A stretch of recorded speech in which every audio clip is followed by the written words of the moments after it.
If you had to pick one religion to be true, which one would you pick? There's Christianity, Hinduism, Scientology. Today, I'll be creating a tier list of the most well-known religions, ranking them based off of how much I would want them to be true. And trust me, it gets pretty weird.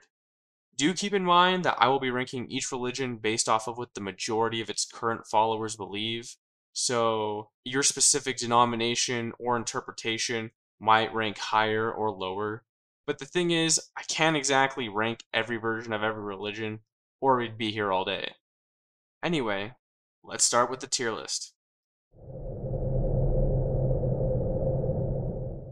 First up on the chopping block is atheism. And yeah, I know, it's technically not a religion, but for the purposes of this video, it might as well be. Atheism is pretty simple. You weren't here before you were born, and you won't be here after. You didn't consent to being created, but you weren't created by an intelligent force either. Everyone ends up equal in death. There's no divine punishment, no reward, there's just nothing. And nothing is far from the worst end, because there's nothing to experience. You can't hate it or enjoy it, since you'll never know it. However, nothing after death is far from appealing to me, especially when you realize that some people just have horrible lives through no fault of their own. A kid in a poor country could grow up in abject poverty, get exploited most of their life, and die young from a painful disease, never knowing anything else. Sure, I think you can and should live meaningfully if you're an atheist, but some don't get that opportunity. I'd much prefer something good rather than nothing after death, both for my sake and for the sake of those with horrible lives. Because of this, atheism gets C tier.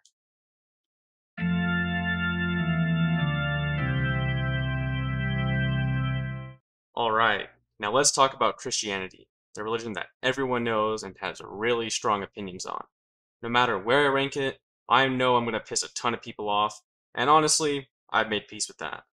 Now, the majority of believers today believe that God created everything from nothing, including our souls. If you believe in Him, you go to heaven, and if you don't believe in Him, you send yourself to hell. Now, many people believe that some non-Christians can be saved by Christ even if they didn't explicitly know Him when they died.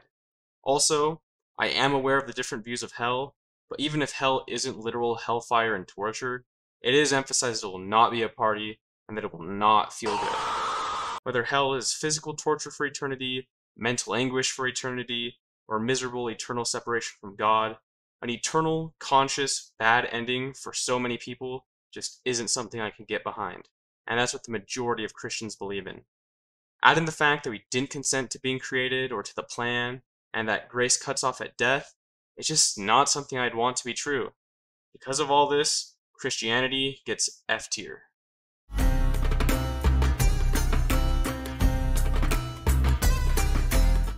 So here's Islam. Big paradise. Endless sensual delights. You got rivers of honey, shade, dates, beautiful companions. You name it, Allah's got it.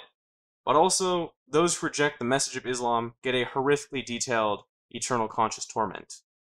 Mainstream Islam shares mainstream Christianity's problems, but has them worse since it makes fewer exceptions for non-believers than Christianity. Allah may make an exception for those remote enough to have never received the message of Islam based on their sincerity and actions, but in today's hyper-connected world, most non-believers are cooked. Of course, like Christianity, beliefs about how long you're in hell, how literal hell is, and who ends up in hell vary, which could allow specific versions of Islam to rank higher. But I'm talking about the worldwide majority of beliefs. Islam's heaven might be a richly detailed paradise, but the amount of people suffering eternally in a horrifically detailed hell makes it impossible for me to want it to be true. Islam goes in F tier, below Christianity.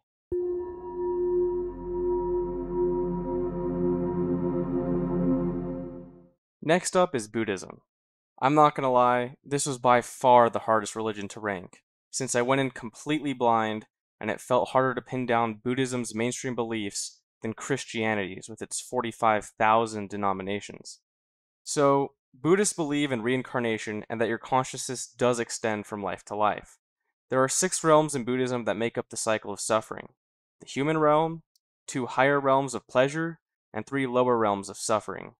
You're incredibly lucky to be a human, since the vast majority of beings are suffering as animals, as ghosts, or in hell, though every life in Buddhism is temporary. Even if you're in hell or in heaven, you will eventually die and be reincarnated based on your karma. Also, though devas and asuras have better lives than humans, those higher beings are worse off than humans in the long run, since their natures make them less likely to achieve nirvana being liberation from the cycle of suffering. Because humans are both intelligent and exposed to suffering, they are the best set up to achieve nirvana. Animals, ghosts, and hell dwellers almost certainly cannot achieve nirvana. Keep in mind that karma, which is based off of your actions, does not inherently get you to achieve nirvana. It only decides the next realm you're going to be born into after you die. And it's extremely difficult for beings in the lower realms to generate wholesome karma, meaning it's unfathomably rare for them to get out of the lower realms. The higher realms sound pretty good, and last a long time, but you will eventually drop into the human realm or lower realms no matter what. So, if nirvana is the only way to escape suffering permanently, and being a human is by far the easiest way to achieve nirvana, how do you achieve it? Well, by following the paths their religion lays out, of course, whether it's the Eightfold Path or one of the shortcuts that different Buddhist schools have developed. So, this is almost the exact same problem as Christianity and Islam. To escape suffering, you need to follow a specific religion's teachings. But, instead of suffering in eternal conscious torment, at least you're suffering in torment for eternity with stupidly sparse escapes from it as a human or higher being. And you do get a chance to escape the cycle of suffering in every temporary escape from the lower realms. So, Buddhism does get higher than Christianity and Islam, but because of the number of people suffering in this quasi-eternal conscious torment, it does get D tier.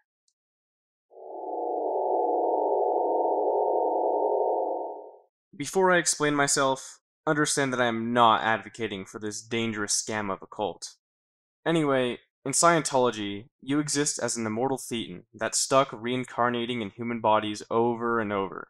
Unless you pay the church stacks of cash or become their slave, you degrade slowly over time, getting in a worse and worse mental state over your many lives.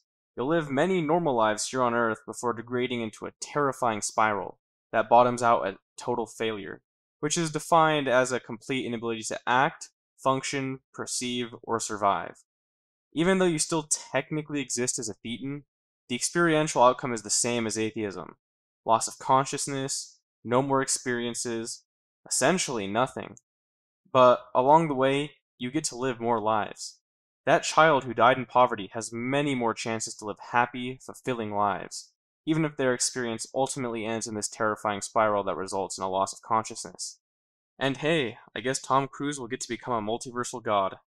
The pay-to-win aspect of the religion makes it incredibly unfair, but the worst-case scenario ends in loss of consciousness, and you get more than one life. Overall, I know it deserves F tier for ranking the religion itself, but if it were to be true, utility-wise, it's going to give the most people the best experiences out of all the religions ranked so far. So, Scientology gets C tier, above atheism.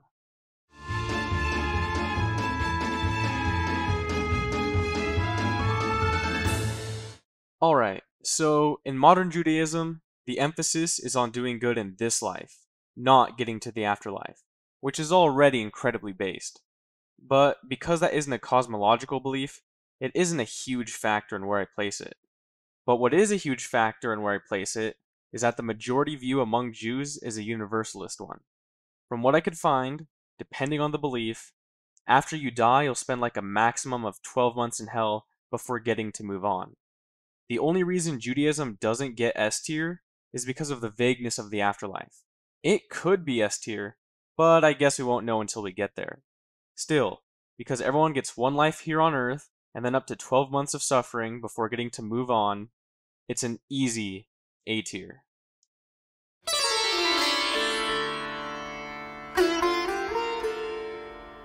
So, in Sikhism, you have a soul that goes through a cycle of reincarnation. But that soul is just an extension of God. Your concept of I is an illusion. And once you break free of that illusion through devotion and the grace of God, your ego dissolves, and you realize you were never separate from God in the first place. You have an unending state of awareness, free of pain, desire, or fear. Sikh liberation sounds good to me, but the loss of individuality appeals to me less than an afterlife like heaven. However, this is from a selfish Western perspective, and I could totally see this being a lot of people's ideal afterlife. Anyway, it is believed that pretty much all religions lead to God, and can lead to liberation if you're truly devoted, which is actually really sick. Now, Sikhism's reincarnation cycle both resembles and substantially differs from Buddhism's. It does believe that being a human is rare, but it doesn't believe in hells or heavens in a literal sense. In Sikhism, you're going to be something alive on Earth, like a human or animal, or stardust and plant matter, according to the world's most reliable source, a Redditor. Now, obviously, many animals suffer quite a bit, but unlike Buddhism, they're basically serving sentences by burning bad karma from their past, rather than still gaining or losing substantial karma. So, there's no vicious cycle here. You will eventually get a chance to be a human again and again, even if you have a ton of animal lives in between. You're no worse off than in atheism, since you'll either be an animal or a human, and reincarnation has the perks of both forgetting your experiences at death and continued conscious experience. Because there's no promise of an eternal good ending for everyone, and the eternal good ending doesn't appeal too much to me, Sikhism doesn't get A tier, but it earns itself a low B tier. Come thou fount of every blessing. Next up is Mormonism. I do want to take a moment to emphasize that this is going off of the modern beliefs of the Mormons, not the troubling aspects of its past leadership and beliefs. Anyway, Mormonism has a divine plan that actually makes a lick of sense. Unlike Christianity, you always existed as an intelligence and actually consented to heading to Earth because you needed a body to progress, not due to an arbitrary law that God made up ex nihilo, but because of laws that God himself must follow. Mormonism is nigh universalist. Grace doesn't arbitrarily cut off at death, and the only people who go to hell are people who refuse to take Christ's gift even though they have a perfect knowledge of it. And it's emphasized that next to nobody will do this. Mormonism has 3 kingdoms of glory, with each kingdom having internal levels of glory, but even the lowest level of glory in the lowest kingdom is far better than anything we earthlings can imagine. Those who make it to the highest level of glory in the highest kingdom of glory live with their eternal families and progress eternally, eventually becoming gods. However, Mormonism is not without its problems. It's unfair that some people get locked into place, barred from eternal progression, due to mistakes they made before Judgment Day. No retries allowed. It feels kind of like Christianity and Islam's grace cut off at death, but pushed back, far fairer, and thankfully without the threat of eternal conscious torment for the vast majority of people. And due to this eternal stratification, some families will be ripped apart if not all family members make it to the celestial kingdom. The same sociality here on Earth exists in Mormon heaven, so I imagine it's basically how life is here on Earth, with some people having better lives than others and living in different locations, just on this heavenly scale. So, because it's a one-life universalist religion and its afterlife is detailed, it does rank higher than Sikhism and Judaism, but the inequality of eternity makes it unable to get anywhere higher than the top of A tier.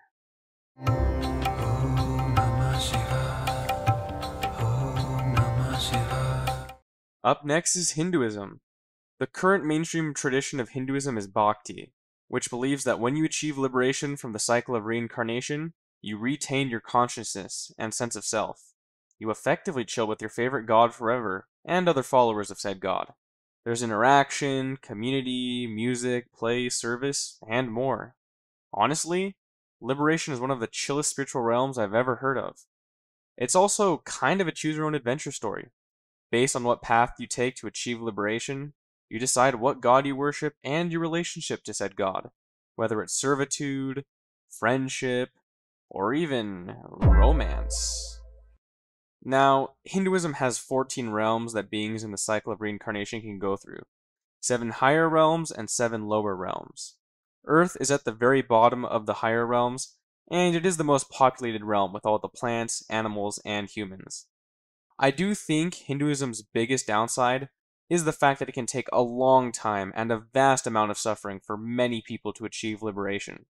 Some people will only achieve liberation after an unfathomable amount of lives, but Hinduism largely believes that all souls eventually will. So, while there will be suffering in the cycle of reincarnation, there will also be joys, and eventually, everyone will make it equally. Infinite always outweighs the finite. Hinduism gets a low S tier.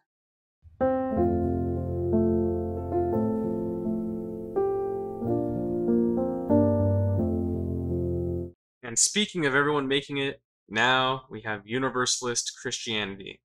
In Universalism, everyone gets to chill and be with each other and God forever, even if some have to go through a purgatory process before going to heaven.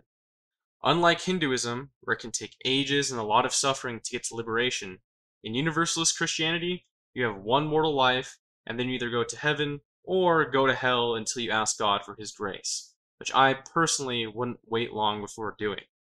You may also be punished or cleansed in hell for your bad deeds before going to heaven, so there is real justice. I will admit, I am definitely biased using Universalist Christianity and not something like Baha'i faith, though really any one life Universalist religion like Baha'i or Universalist Islam shares this religion's place. All things considered, Universalism is easily top of S tier. So that's how I'd rank major world religions based on desirability, specifically going off of what most adherents of each religion believe.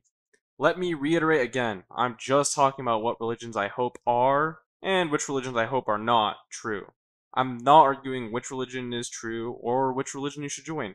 Like, seriously, steer clear of Scientology. Just ask any Scientology survivor. Also, I would love to hear how you guys would rank these religions, so talk about it in the comments below. But please, be respectful. And if you're interested in any of the future videos I'm cooking up, subscribe for future Godsplaining. But until next time, peace.